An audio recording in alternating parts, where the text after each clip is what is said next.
নমস্কার বন্ধুরা, মায়ের হাতের রান্নাঘরে আপনাদেরকে স্বাগত। আমি আজকে আবার অনেকদিন পরে আরেকটি নতুন রেসিপি নিয়ে আসলাম। আজকে বানাবো আমি কাঁচা আমের আম তেল। তা বন্ধুরা দেখুন আমি আমগুলো কিভাবে কেটে আম তেল বানাই, পুরো ভিডিওটা দেখতে থাকুন। আমি প্রথমে আমগুলো ভালো করে ধুয়ে নিয়েছি, এবার গাটা ছিলে নেব।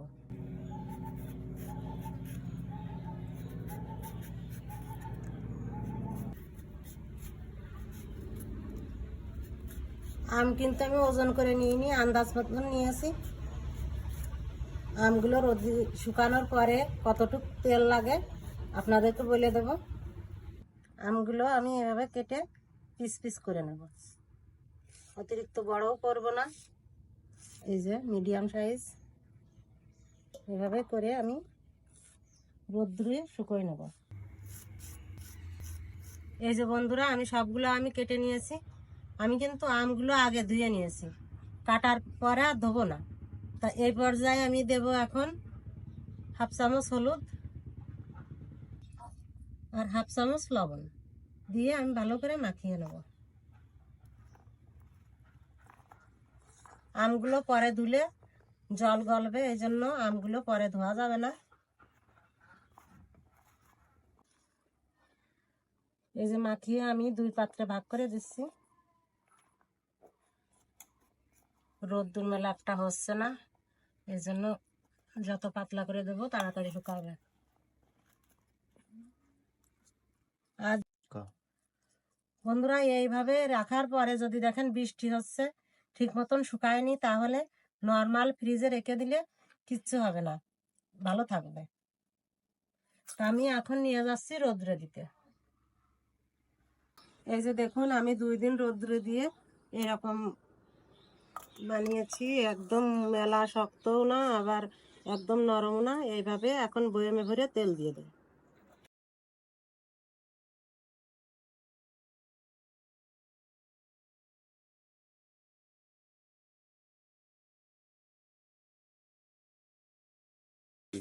বন্ধুরা আম তো বয়ামে দিয়ে দিয়েছি, এবার দেবো খাঁটি সরিষার তেল।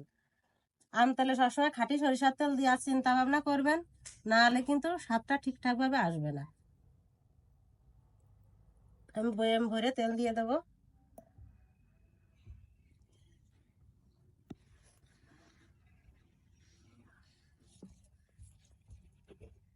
বন্ধুরা এবার আম তেলে মশলা দেওয়ার পালা। এখন আমি কি কি মশলা দেবো আপনাদেরকে দেখিয়ে দিচ্ছি। আসুন, এখানে নিয়েছি কয়টা শুকনো লঙ্কা, এখানে নিয়েছি ধনিয়া, জিরা, লবঙ্গ আর এলাচ, 10টা এলাচের ফল নিয়েছি। এখানে দারচিনি, এখানে পাঁচফোড়ন, কয়েকটা গোলমরিচ, আর এটা আছে মেথি, আর এখানে নিয়েছি গুঁড়ো মৌরি। তা আমি এই মশলাগুলো আম তেলে দেবো। তা আসুন মশলাগুলো ভেজে নিই। প্রথমে আমি শুকনো লঙ্কাগুলো দিয়ে দিলাম। এবার আমি সবগুলো মশলা একসাথে ভেজে নেব।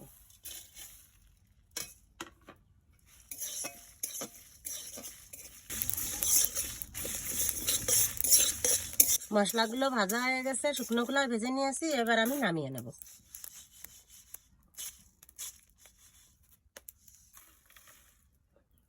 মশলাগুলো যতক্ষণ পর্যন্ত ঠান্ডা না হবে আমি ততক্ষণ বাটবো না। তা এই ফাঁকে আমি কয়েকটা গোটা শুকনো লঙ্কা ভেজে নেব তেলের মধ্যে আস্ত ছেড়ে দেওয়ার জন্য। মশলাগুলো ঠান্ডা হয়ে গেছে, এবার আমি বেটে নেব। আপনারা চাইলে মিক্সিতেও বেটে নিতে পারেন, আমি শিলনোড়াতেও বেটে নিচ্ছি।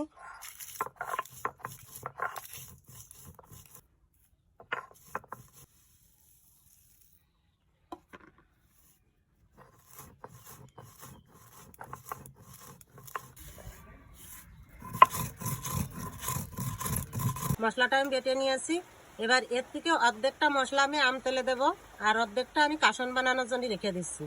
তা কাসনের রেসিপিটাও আপনারা দেখবেন। আমি আম তেলে দিয়ে দিচ্ছি অর্ধেকটা।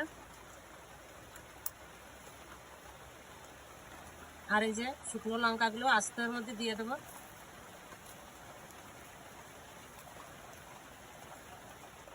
আমি বন্ধুরা 2 চামচ চিনি দেবো, কিন্তু চিনিটা আমি একটু বেটে দেবো, না হলে ওর তেলের মধ্যে চিনিটা গলবে না, আস্তে আস্তে থেকে যাবে।